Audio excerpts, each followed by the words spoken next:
மாதம்னு சொன்னாலே ஏகப்பட்ட விசேஷம் இருக்குது. அதில் ரொம்ப ரொம்ப முக்கியமானது தைப்பூசம். உத்தராயண புண்ணிய காலம் அப்படின்னு சொல்லப்படுற தேவர்களுடைய பகல்கால துவக்கத்தின் முதல் பௌர்ணமி தை மாத பௌர்ணமி. இந்த பௌர்ணமி போது பூச நட்சத்திரம் வரும் நாளில்தான் தைப்பூச திருவிழா கொண்டாடப்படுது.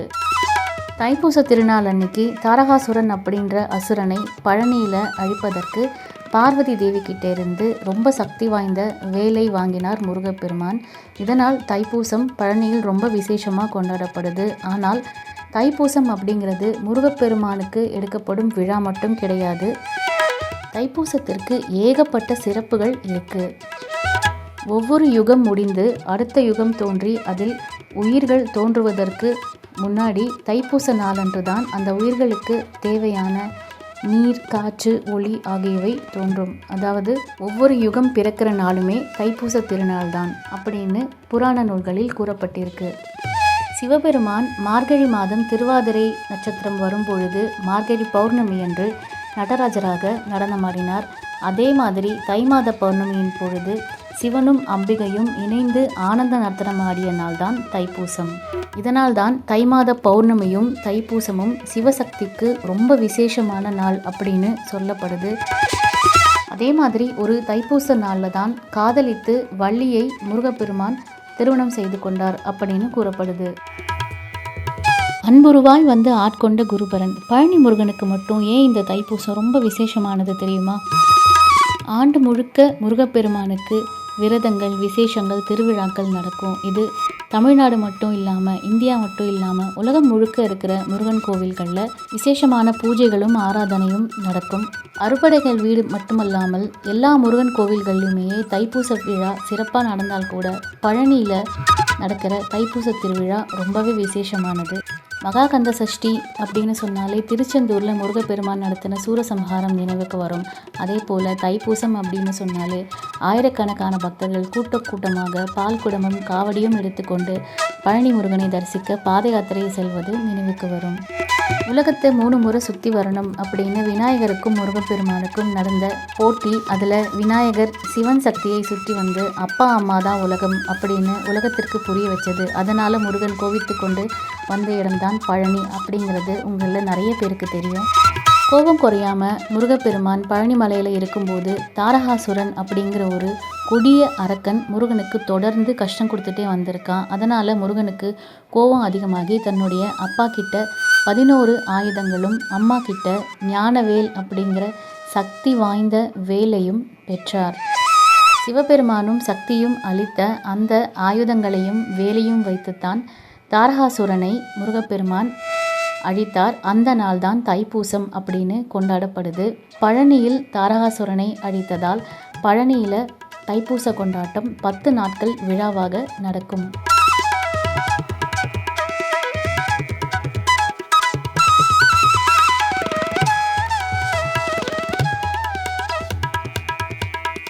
தைப்பூசம், பழனி, பாத யாத்திரை, காவடி இதெல்லாம் பிரிக்கவே முடியாது. ஆனால் முதலாக பழனியில் இருக்கிற முருகனுக்கு யார் காவடி காணிக்கை செலுத்தினாங்க தெரியுமா?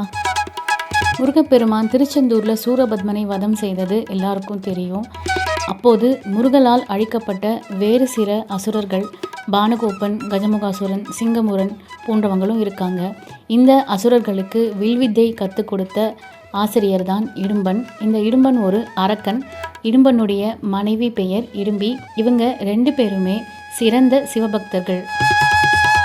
அகத்தியர் கேதார்நாத்தில் இருக்கிற பூர்ச்சவனம் அப்படிங்கிற இடத்தில் சிவமலை சக்தி மலையை முருகப்பெருமான் கிட்ட கேட்டு அந்த இடத்தில் வச்சு சிவசக்தியாக பூஜை செய்து வந்தார். ஆனால் கேதார்நாத்தில் இருந்து பொதிகை மலைக்கு அவர் செல்ல வேண்டியிருந்ததால் அந்த மலைகளை அங்கேயே விட்டு சென்று விட்டாராம்.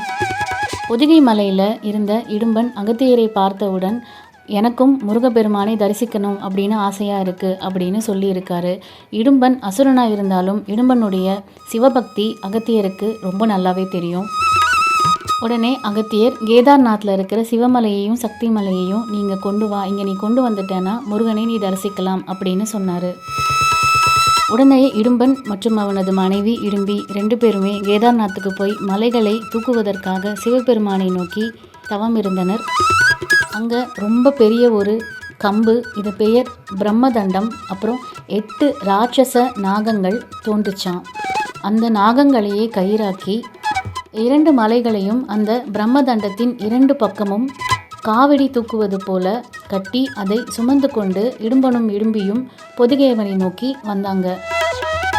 அந்த 2 மலைகளுடைய பாரம் தாங்க முடியாமல் பழனி மலையில் அந்த 2 மலையுமே இடும்பன் இறக்கி வச்சானா. அதற்கு பிறகு அந்த மலைகளை தூக்க முயன்ற போது இடும்பனால் அதை தூக்கவே முடியவில்லை. அப்போது சிவமலை மீது ஒரு சின்ன பையன் ஓடி விளையாடிட்டு இருக்கிறத பார்த்து இடும்பனுக்கு கோபம் வந்துடுச்சு. மலை மேலே நீ விளையாடக்கூடாது, இறங்கு அப்படின்னு கோபமாக அந்த சிறுவனிடம் கூறினான். அதற்கு அந்த சிறுவன், இது என்னோட மலை, நான் இங்கே தான் இருக்க போகிறேன் அப்படின்னு பதில் சொல்லியிருக்கான். இடும்பன் அதை ஏற்றுக்கவே இல்லை. ஒரு கட்டத்தில் வாக்குவாதம் ரொம்ப பெருசாக அந்த சிறுவன் கையில் இருந்த ஒரு தண்டத்தால் இடும்பனை லேசாக தட்டின உடனேயே அந்த அடியை தாங்க முடியாமல் இடும்பன் அந்த இடத்திலேயே விழுந்து இறந்து விட்டான். இதை பார்த்த உடனே தாங்க முடியாமல் அழுது புலம்பினால் இடும்பி சிறுவனுடைய காலில் விழுந்து, எப்படியாவது என்னுடைய கணவனுக்கு உயிர் கொடு என்று கேட்டாள். அந்த சிறுவன் வேறு யாரும் கிடையாது, முருகப்பெருமான் தான். அவர் உடனடியாக தன்னுடைய அசல் வடிவத்தில் காட்சி தந்து இடும்பனுக்கு உயிர் அளித்தார். இடும்பா, இந்த மலையின் இடையில் நீ நிற்க வேண்டும். பக்தர்கள் எனக்குரிய வழிபாட்டு பொருட்களை எல்லாம் நீ காவடியாக தூக்கி எடுத்து வந்தது போலவே எடுத்து வருவார்கள். அது மட்டும் கிடையாது, உன்னை வழிபட்ட பின்னரே அவர்கள் என்னை வழிபட வேண்டும். அதே போல உன்னை வணங்கினாலே என்னை வணங்கியது போன்ற பலனை பெறுவார்கள் அப்படின்னு சொல்லி இடும்பனுக்கு உயிரளித்து வரமும் கொடுத்தார். 2000வது வருஷத்தில் பழனிமலைக்கு எதிரே இருக்கும் இடும்பன் மலையில் இடும்பனுக்கு தனி கோவில் ஒன்று அமைக்கப்பட்டிருக்கு. 13 அடி உயரத்தில் இடும்பன் காவடி தூக்கி வருவது போன்ற ஒரு சிலையும் பிரதிஷ்டை செய்யப்பட்டுள்ளது. 540 படிகள் ஏறினால் இந்த மலையில் இடும்பனை தரிசிக்க முடியும். இறைவனை விட பக்தனே உயர்ந்தவன் அப்படின்னு தன் நிலையை கூட விட்டு கொடுத்த அருள் தெய்வம்தான் முருகப்பெருமான். அறுபடை வீடுகளில் ஒவ்வொரு படை வீட்டுக்கும் வெவ்வேறு சிறப்புகள் இருக்குது. அப்படின்னாலும் முருக பக்தர்கள் பாத யாத்திரையாக பழனி முருகனை தரிசிப்பது பழனி கோவிலுக்கே உரிய தனிச்சிறப்புகளில் ஒன்று. அதுவும் தைப்பூச திருவிழாவின் போது பழனி முருகனை தரிசிக்க பாத யாத்திரை ஏன் போகிறாங்க தெரியுமா?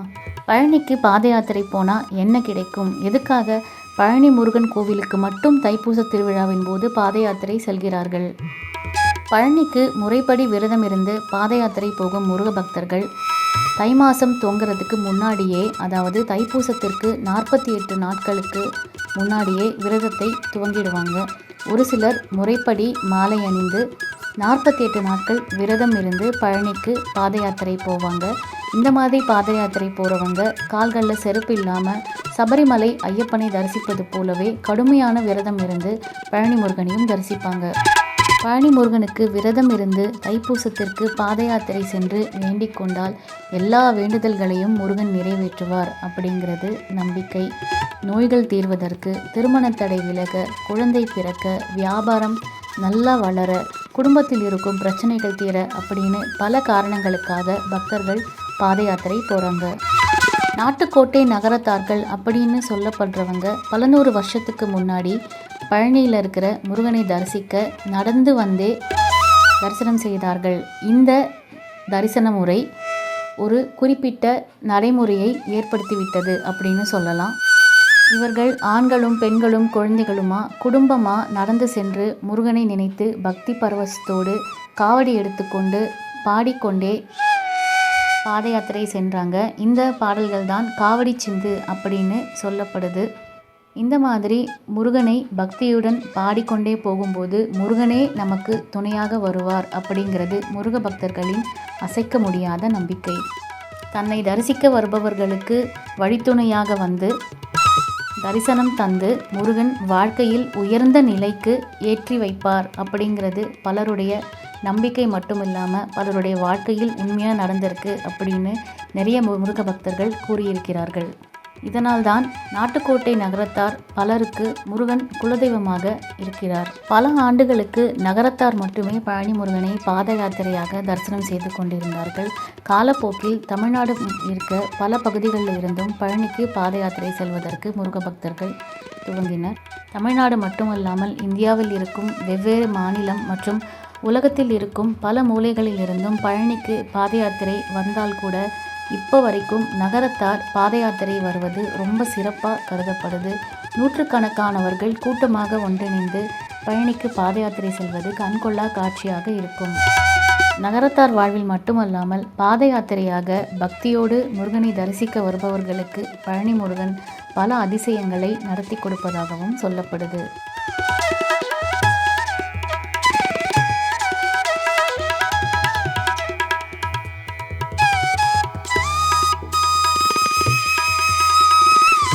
முருகனுக்கு செவ்வாய்க்கிழமைகளில் சஷ்டி திதியில் விளக்கேற்றுவது, தேன் தினை மாவு செஞ்சு நைவேத்தியம் செய்வது, வீட்டிலேயே முருகப்பெருமானுடைய பாடல்களை கேட்பது அல்லது பாடுவது, காவடி எடுப்பது, பால்குடம் சுமப்பது அப்படின்னு முருகனை வழிபடுவதற்கு பல வழிகள் இருக்குது. இதில் தைப்பூசத்துக்கு பெரும்பாலான முருக பக்தர்கள் முருகனுக்கு முறையாக விரதம் இருந்து காவடி எடுத்து வழிபடுவார்கள். தமிழ்நாடு மட்டுமல்லாமல் லண்டன், நியூயார்க், மலேசியா, சிங்கப்பூர் போன்ற பல நாடுகள்லையும் முருகனுக்கு தைப்பூசத்திற்கு காவடி எடுத்து வழிபடுகிறார்கள். காவடி எடுக்கிறதுல கூட நிறைய வகைகள் இருக்குது. பால் காவடி, மயில் காவடி, தேர் காவடி அப்படின்ட்டு நிறைய காவடிகள் பற்றி கேள்விப்பட்டிருப்பீங்க. ஒவ்வொரு காவடிக்கும் ஒவ்வொரு பலன் இருக்குது அப்படின்னு சொல்லப்படுது. வேல் காவடி எடுத்தால் எதிரிங்க அஞ்சி ஓடிடுவாங்க. மயில் காவடி எடுத்தால் வீட்டில் மகிழ்ச்சி எப்பவுமே நிலைச்சிருக்கும். சேவல் காவடி எடுத்தால் எதிரிக்கு நீங்கள் சிம்ம சொப்பனமாக மாறுவீங்க. தேர்காவடி எடுத்தால் உங்களை எந்த ஆபத்தும் நெருங்காது. தங்கக்காவடி எடுத்தால் நீடித்த புகழ் கிடைக்கும். வெள்ளிக்காவடி எடுத்தால் நல்ல ஆரோக்கியம் கிடைக்கும். அக்னி காவடி எடுத்தால் தீவினைகள், கந்திருஷ்டி, தோஷம் இதெல்லாம் போகும். கற்பூர காவடி எடுத்தால் உடல் உபாதைகள், குறிப்பாக வயிறு சம்பந்தப்பட்ட எல்லா பிரச்சனைகளும் தீர்வு கிடைக்கும். பால் காவடி எடுத்தால் செல்வச் செழிப்பு ஏற்படும். பன்னீர் காவடி எடுத்தால் மனநல குறைபாடுகள் நீங்கும். இளநீர் காவடி எடுத்தால் சரும நோய்களுக்கு தீர்வு கிடைக்கும். மஞ்சள் காவடி எடுத்தால் வாழ்வில் நீங்கள் நினைத்த விஷயத்தில் வெற்றி பெறுவீர்கள். சந்தன காவடி எடுத்தால் எல்லா வியாதிகளும் நீங்கும். அலங்கார காவடி எடுத்தால் திருமண தடை நீங்கும். சர்க்கரை காவடி எடுத்தால் குழந்தை பாக்கியம் கிடைக்கும். அன்னக்காவடி எடுத்தால் வறுமை நீங்கும். புஷ்பக்காவடி எடுத்தால் நினைச்சதெல்லாம் நடக்கும். பழக்காவடி எடுத்தால் செய்யும் தொழிலில் பெரிய லாபம் கிடைக்கும். மச்சக்காவடி எடுத்தால் வம்பு வழக்கிலிருந்து ரொம்ப சுலபமாக வெளியில் வந்துடுவீங்க. பறவை காவடி எடுத்தால் மிக உயர்ந்த நிலைக்கு செல்வீங்க. சர்ப்பக்காவடி எடுத்தால் குழந்தை வரம் கிடைக்கும்.